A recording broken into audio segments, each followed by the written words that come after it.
আসন্ন লোকসভা নির্বাচনে যেন কোনো রাজনৈতিক দলই পিছিয়ে থাকতে চায় না।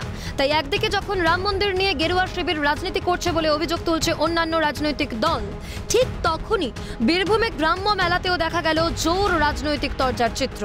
একটাই মেলায় তৈরি হয়েছে শাসক এবং বিরোধী রাজনৈতিক ক্যাম্প। বিজেপির ক্যাম্প থেকে আবার বিলি করা হচ্ছে রাম মন্দিরের ছবি দেওয়া আমন্ত্রণ পত্র। এখানেই শেষ নয়, সাধারণ মানুষের জন্য মেলায় ব্যবস্থা করা হয়েছে জলের গাড়ি।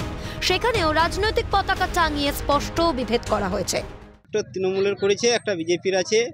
আর আমাদের উৎসাহ হলো যে মকর শান্তি যে মেলা এখানে উদ্বোধন পয়লা মাঘ, তার ইয়েতে আমরা ক্যাম্প করেছি। রাম মন্দির উদ্বোধন আছে 22 তারিখে 2024-এ।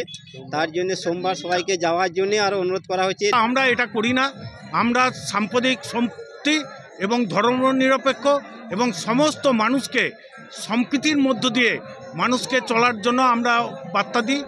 জানা যায় প্রতি বছর মাঘ মাসের প্রথম দিন নগরে গ্রামে ব্রহ্মদৈত্য মেলার আয়োজন করা হয়।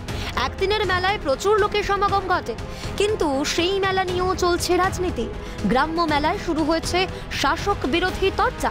মানুষকে পরিষেবা দেওয়ার জন্যই ক্যাম্প করা হয়েছে, স্পষ্ট জবাব তৃণমূল বিধায়কের। পিছিয়ে নেই বিরোধীরা। তৃণমূল কংগ্রেস শুধু ভোটের প্রাক্কালে ভোট প্রচারের জন্য, মানুষকে প্রভাবিত করার জন্য কোনো জায়গায় কোনো ক্যাম্প করে না, মানুষকে পরিষেবা দেওয়ার জন্য ক্যাম্প করে। দেখুন, আমরা মানুষের সঙ্গে সবসময় থাকি। তৃণমূল কংগ্রেস কাটমানির সঙ্গে সবসময় থাকে। শুধু মমতাকে চাই, বাংলার মেয়েকে চাই বাজাচ্ছে। বাংলার মেয়ে মানুষের বিপদে নাই। কারেন্টটা পর্যন্ত মেলাতে দিতে পারেনি। আমরা তো মানুষকে মিথ্যা প্রতিশ্রুতি দিই না।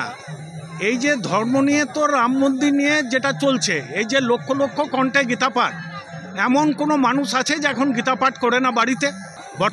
বর্তমান রাজ্য সরকার আছে, তারাও সে একই পদ্ধতি আরম্ভ করে সিএএ করে মানুষকে বিভ্রান্ত করছে।